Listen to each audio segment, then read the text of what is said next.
Well, I want to thank you for having me tonight. I'm excited.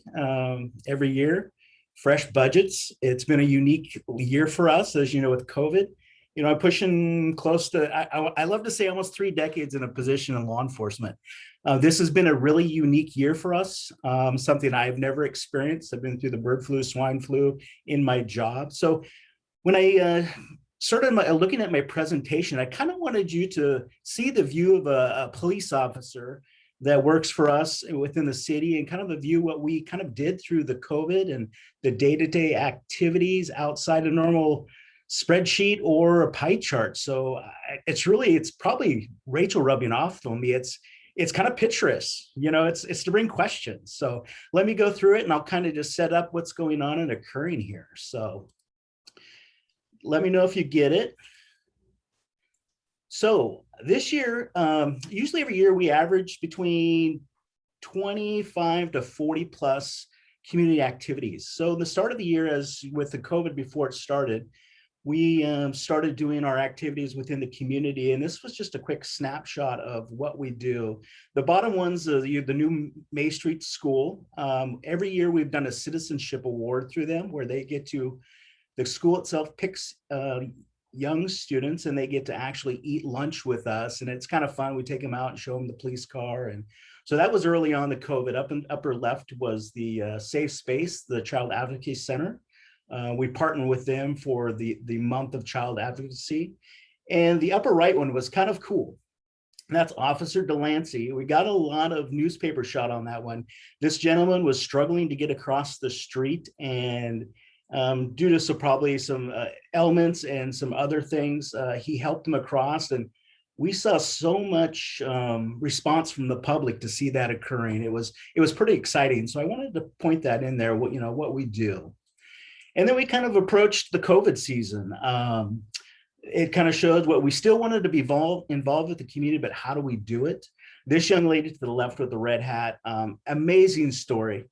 You look at the Britton Strong group. If you ever have an opportunity, look at her Facebook page. She's a young lady in the red hat. She had the opportunity to go to Disneyland, and because it was closed for COVID, she asked her mother, can we travel around and bring hearts to 23 states just to say we love people? They traveled over 3,000 miles. It's a pretty cool story this young lady did in the experience. So something pretty cool. And then to the right, there was a local play group that came, and we let them go through the police department, and then they love to go through the police car. This one was unique. This one, kudos to the local school district. They contacted us, asked us to do a movie. So it was two different schools that did this. We had officers do a movie through the police department, kind of showing our day-to-day activities.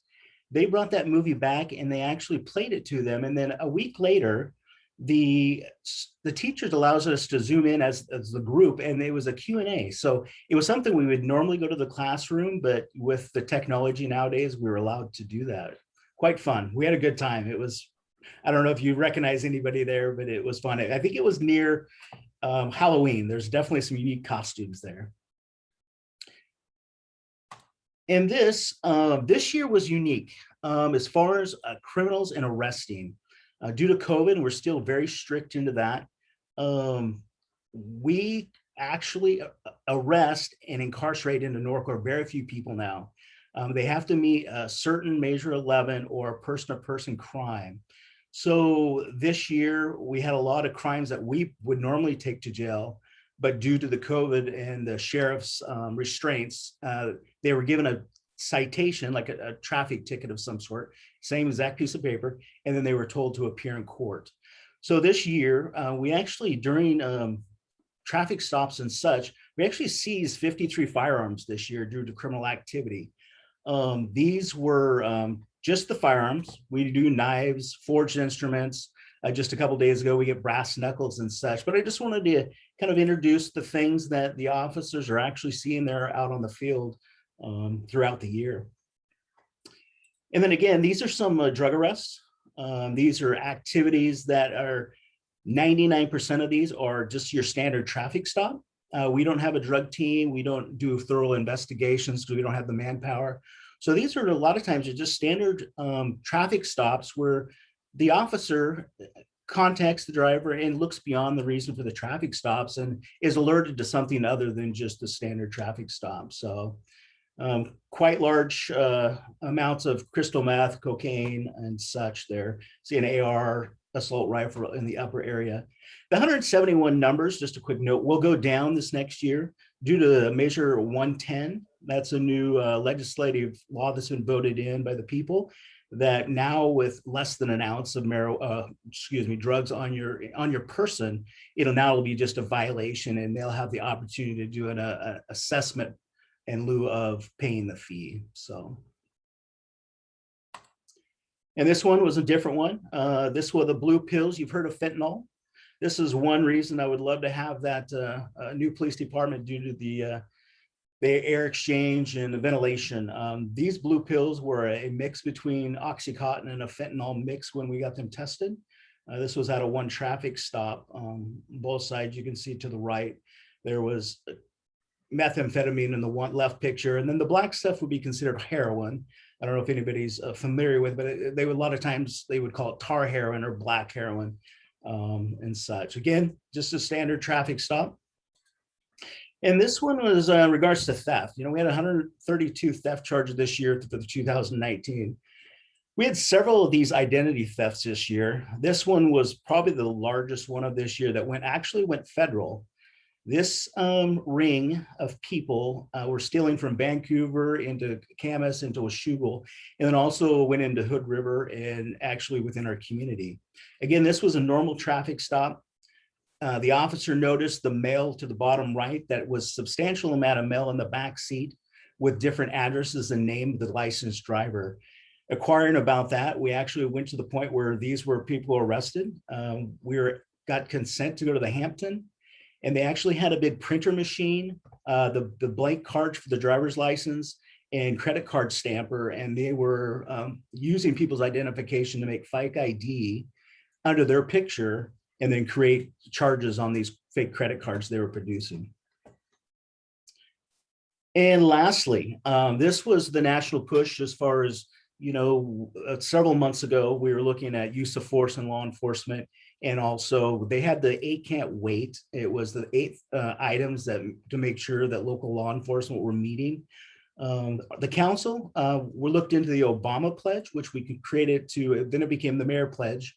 But now it's we chose to use the council pledge, which that had our insurance company, 3 council members, and a legal team for our city county insurance. And we reviewed policies that were really narrative as 8 policies that need to be reviewed to make sure we were meeting the national norm. And so we reviewed those and went over those. So, and then to the right was also our use of force. That was an evening presentation we did for council this last year. So that's what I have to share. Do you have any questions on that?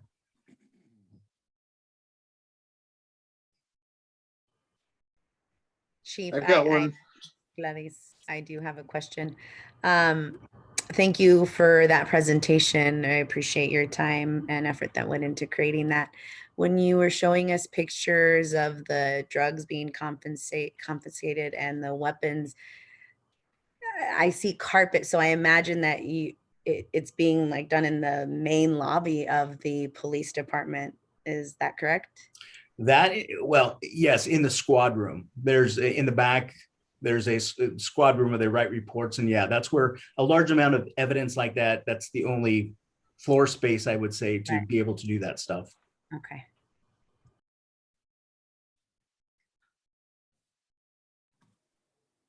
Chief, this is Gary Reed. I had a question about 2018 and 19. Was that a just statistical error, or what's the abnormality and why those years were so high? Is in regards to use of force? Yeah. So yeah, when we went through those for the council presentation, what happens is there are incidents, but what happens is multiple officers on one scene and then multiple types of use of force being used. So we could go to 3 officers are responding to say a fight at the Golden Rose, which, you know, I use that, but that does happen there. They might come in and attempt to escort maybe a suspect or an individual out. And we consider that use of force if someone chooses not to go on their own means just by saying you need to leave the building. That could be grabbing an elbow, wrist, and when we call that an escort hold, and say, hey, you need to go outside. That incident could escalate from someone pulling away to where we might have to do an arm bar, or we might have to do something more than that. So one incident could have several types of use of force at one incident, and that compounds with multiple officers responding. We could have, because each one will do a use of force report. Gotcha. Thank you for the explanation.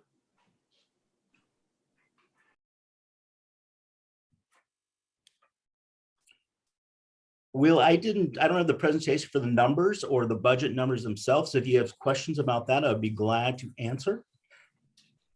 I can pop that up on my screen too if anyone needs it. So I have a question, Chief Holste. Yes. And well, so we had talked about the potential to rent an interim space for some of these activities. Is that actually budgeted this year? The simple answer is no. No. Talk about why?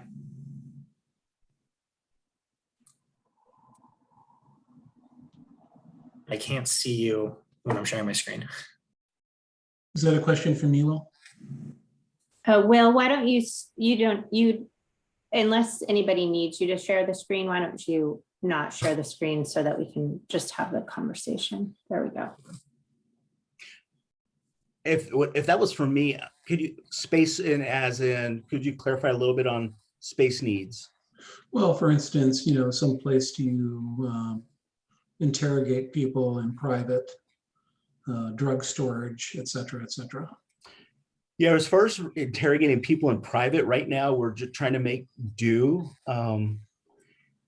It's tough to rent or lease just a space for just those simple, I'm not saying simple, but it's kind of a one unique knockoff, if that makes sense. Mm-hmm.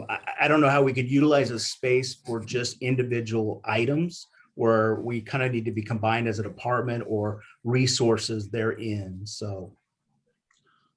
Well, I guess let me ask a follow-up question then.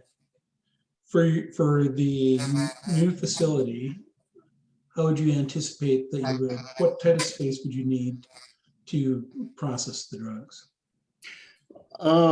You know, we went to a lot of great state-of-the-art facilities in Gresham and Canby and such and Sandy. What we need is, number one, is space. Mm-hmm. We need enough space where we can put this substance or guns in the area and actually process it outside just the normal, where we're doing it now, it's with it, we call it the squad room. It's where you write, some of you have been here, write reports. Sometimes due to our space, we have to bring people back there to actually interview them if they're not maybe a violent suspect, or it's maybe a victim of maybe a forgery or something. It's just a nice place to be and not in the laundry room on the red couch. And then it's the up-to-date ventilation system where we are using these or having to test these drugs. The district attorney requires, it's called field testing. It's not laboratory testing. That only goes if the crime goes to a trial, because it's quite expensive, and the state assists with that at the state crime lab there in Clackamas area. So, and then the technology as far as just securing this stuff, you know, the process, I know Mayor McBride went, but you lock it into a locking facility where it goes there and it can be obtained from the backside, where now we have things that work and they meet our needs. Are they best practices? Are they secure? I'm just going to say they work, but it's definitely not optimal for what we should be doing as our community grows and really our workload grows. You know, we've increased our calls for service about 60% since I started as chief of police 9 years ago when I did the use of force report. So substantially more activity going on. So you had mentioned, made a comment that you had wished that you had a different place for like processing the fentanyl, oxycontin thing. Were they giving off fumes or something? Is that the? Well, what happens is dust. And we're processing some of that stuff where the same people eat their lunch. Mm. Or kids come in, a lot of dads and moms here. So it's problematic. It would be like using your knife to scrape something off to test it, and then using that knife to cut a piece of cheese. It's a good analogy. Just kind of like the same thing. Yeah, but it seems like the safety concerns like that should be addressed sooner than later. Because we don't, it's one thing to have an inconvenience. It's another thing to actually put people in harm's way by affecting their health, potentially affecting their health. So I don't know, I'm just kind of mentioning that so in the future we can consider unique, innovative solutions to that particular issue, because it does seem like a matter of safety. I totally agree. To make an evidence room that's state of the art, best practice, it's space and it's substantial cost, and it needs to be close proximity to the department, because it is secure risk, for someone breaking in. So those are the things we look at. It's close proximity, can't be in two different places. We're not big enough to where some guy could be somewhere else and then still have to shag a call or something like that, because we're still required to take calls even while we're processing. We don't have enough officers to put them out of service long enough to, sit and do a report. So this isn't really for this meeting budget wise, but I would just say that the tour that Megan, Councilor Saunders and I did with the chief and Don Chalet was so educational to what, looking at what we have and looking at what what is possible, that I would, in the future, it's not for this meeting, but in the future, I would just say that as many counselors as possible should go on that kind of a tour to actually see what it looks like when you can have it done, from scratch. So just for future meeting. So is it possible to scope potential location for that well? I'm just wondering. Yeah, where we're at right now is direction from council, as I understand it, is we're going to have a discussion with the county about a joint facility and exhaust that option first before we revisit a city-only facility. And unfortunately, just haven't been able to move on that. Personally, the chief and I have just been really busy. That takes a lot of coordination with another governmental entity, but we hope to get back on that very soon in late June or July. No, I understand that. I'm talking more like in the interim between, because that could be a ways out, especially for these safety related issues. Yeah, unfortunately, if I to still, and Chief, correct me if I say anything wrong here, it is a specialized facility that you can't put into a commercial retail situation. Like just get a commercial broker and see what buildings are out there. It really is like a hospital or a fire station. It's a very technical type building use with very specific needs that needs to be built from the ground up, unfortunately. And this need has been identified by city councils for many, many years. Going back to the 90s, actually, yeah. Mm-hmm.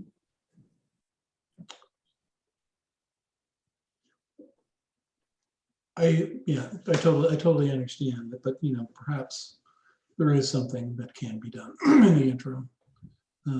People deal with dangerous chemicals all the time, and it usually requires a hood and ventilation, which are not cheap, but still people do it. I don't want to be argumentative, but I would add to that, that they don't, maybe in a commercial, like in a brewery or something like that, not in a place that needs to maintain chain of custody sufficient to build a court case, and also not being immediately available to respond to an emergency call. And we do have some unique, there are some unique attributes of our building because it is so old and historic that prevent us from really being able to upgrade it in the way that we might. I mean, that is one of the options that's been looked at. And given that it's, given the state of the building, it's just prohibitively expensive to work with. Totally understandable, but again, and not to be argumentative, I think we should do, obviously building a new facility is going to take some time. And in between now and when that happens, if there's health considerations that are happening for our employees, then we should do our best to look at options. Please know, everybody on this call, there is not a single day that goes by that the health and welfare and safety of our employees is not my number one concern. Thank you. Councilor Mehta, you had your hand up? Yeah, I guess I actually had like just a number question, but I will say that what I heard Chief Holste saying was that like the fentanyl was not ideal, but that they had handled it in a way that it was not necessarily an immediate like health risk. Is that? We do the best we can do for what we have. I'm going to say, Okay. Without having the ideal location, ideal evidence room, processing room. Again, we do the best we can do for what we've been given here, and I think we do a darn good job for what we have.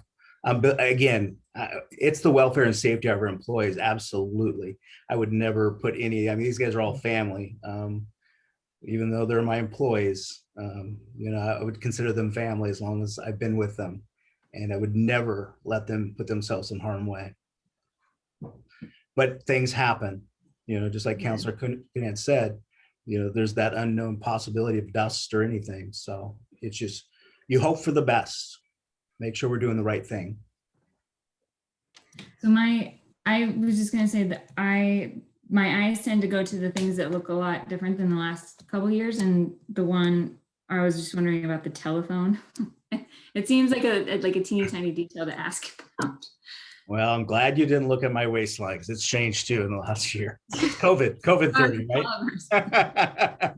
Sorry about that. Yeah, that's a great thing to catch. It substantially went up, but we're actually saving money for the city.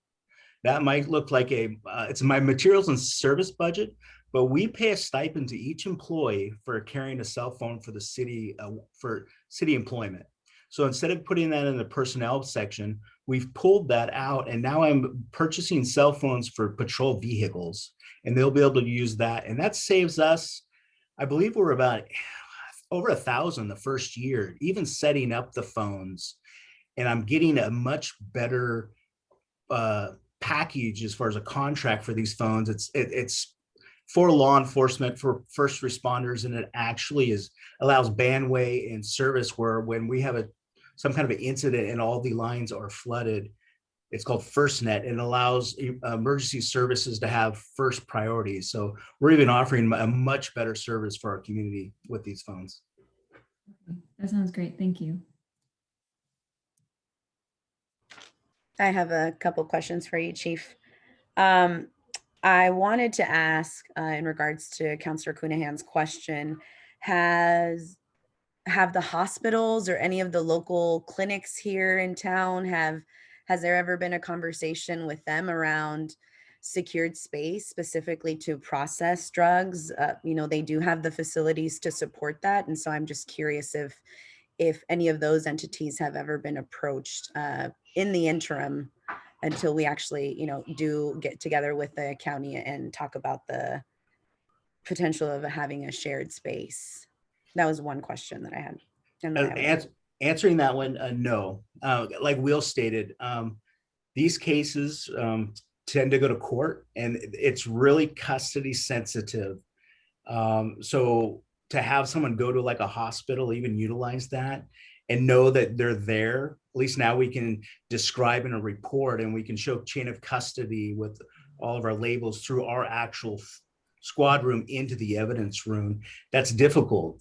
You really lose that integrity of evidence. Mhm. And then the second part of that, I would say financially, and I don't know who's online here, but I have battled with Providence as far as the cost that we accrue just to take someone through that ER door. The way the system works now, and some of you that are first responders, criminals know now if they say they have an ailment, they raise their hand and say, you need to take me to the hospital because I ingested meth or I have a broken arm. As soon as we put those through the doors, because they're in custody with us, astronomical cost that it costs and burdens on the taxpayers. So I'm very sensitive about, and I'm not saying this sensitive about going through those doors because it's done nothing but cost the taxpayers to utilize a hospital for other reasons. So I haven't even ventured out because of that. Okay. I wanted to ask about your trainings and meetings. And so I see that in the last couple of years, it's like 12,000 and then it bumped up to 18,000. Then it went back down to about 17,000. Can you help me understand? I would imagine with, everything going on in our times that there would be more money put into more trainings or specialized trainings just to ensure that we are within, compliance and whatnot moving forward. So can you help me understand what do these dollars, what does the training relate to these dollars? Well, you've got training for all different types of things. Oregon requires all law enforcement to maintain certification. We just don't become certified and you just become a police officer and stay a police officer. We're mandated 84 hours of training minimum, I believe, every 3 years, on top of if you're in a supervisor role, you're mandated. I believe I've got 24 hours a year that I've got to meet minimum of that. So that in itself is a big hit on a small agency. I mean, I push training because I feel that the best trained individual and with the most up-to-date stuff is so important in our community. And I think any officer will tell you, I mean, if the training comes across my desk and I think it's applicable, I say, can we send anybody? But it's everything from CPR to mental health training to PIO, public information officers, to we have to keep our firearms instructors up to date. We send them for that. And on top of that, when you say training hours, it not only is the training for the class for the day to 3 days. Some of my leadership for Oregon Chiefs of Police is like 4 days long. It also accrues the cost of the hotel. That comes out of that same line item. So it's just not training hours, hour for hour. It's what wraps around when you do go to training as well. So.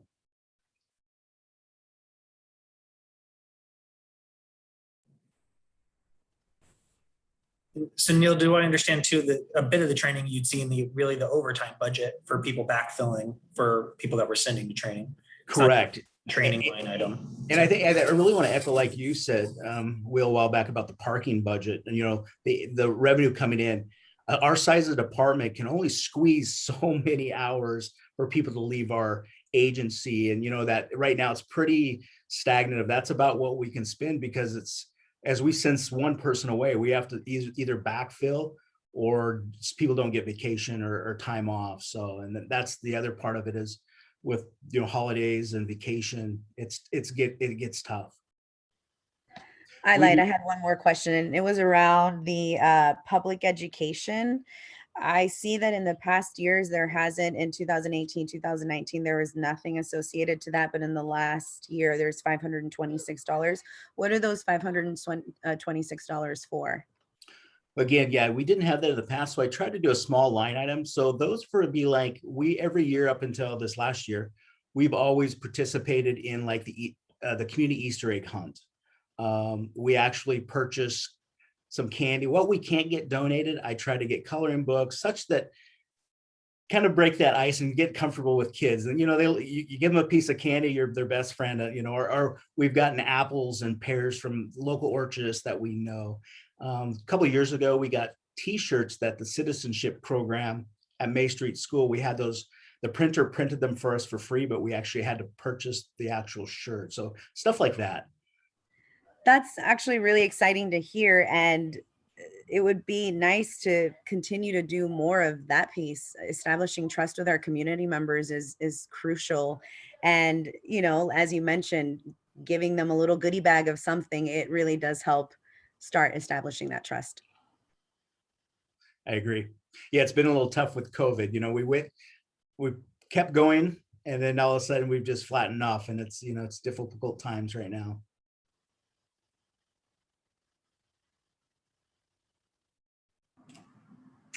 I just had a quick question, and this is probably for Will. Vehicle replacement charges jumped 90 grand. Is that new vehicle related charges or?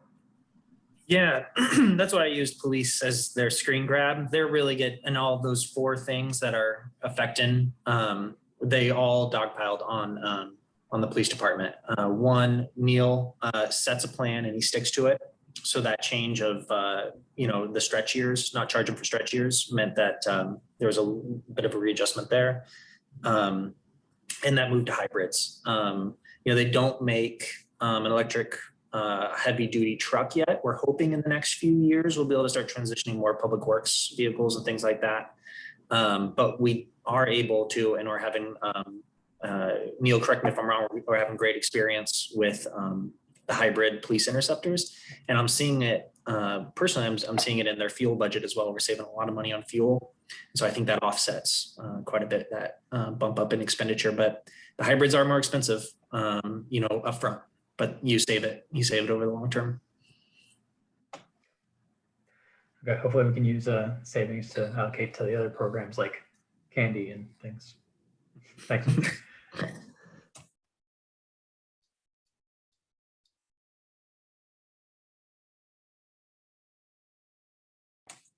Any other questions? Oh, I do. Yeah. What is your, hold on, I just lost it. Wait.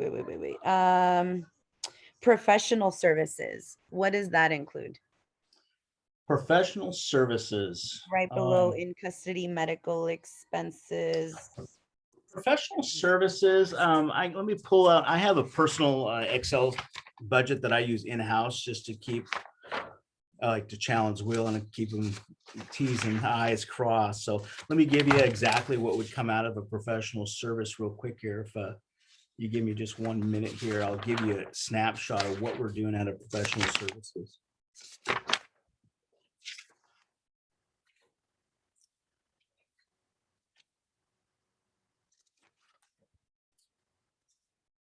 So professional services, we've got stuff like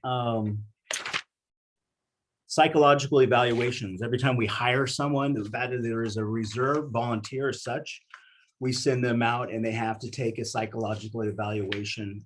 Those are quite expensive. When I say quite expensive, you know, under $1,000, but it costs. So occupational medical. So people have to do physicals for our job. So that also will do that. So that's looks like the budget here that I have in my hand. That's pretty much the standard right now, is that kind of stuff. Neal, I know your favorite one is contributing towards the dog catcher. I'm not.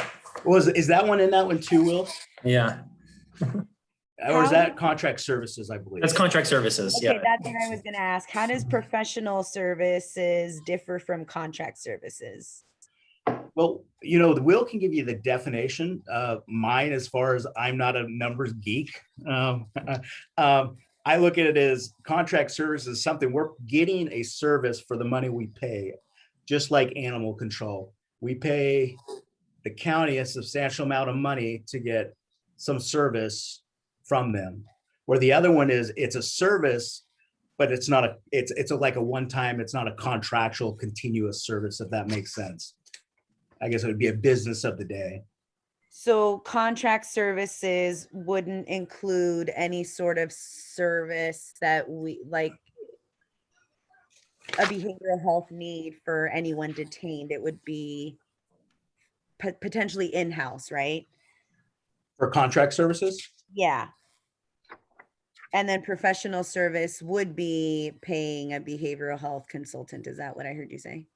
Well, yeah, when I say behavioral health service would be like an evaluation, a psychological evaluation on A new hire, yes. A new hire, okay. Not on an individual or a custody. This is Yeah, that's what I was. employees.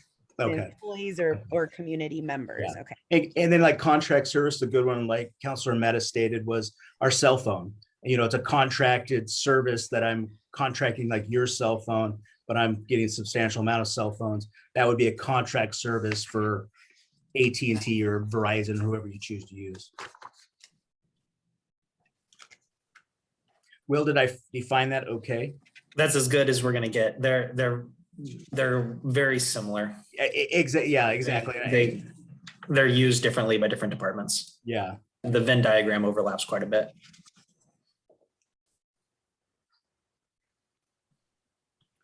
Thank you for your service, Chief, in a really difficult year. We really appreciate it. I don't have any more questions. It seems like a fairly flat year for you from a budget standpoint, which reflects, you know, where general direction of activities. So I appreciate all of your support and explanation.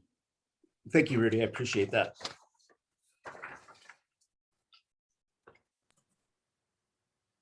Okay, if there's nothing else, we can move on to the fire chief.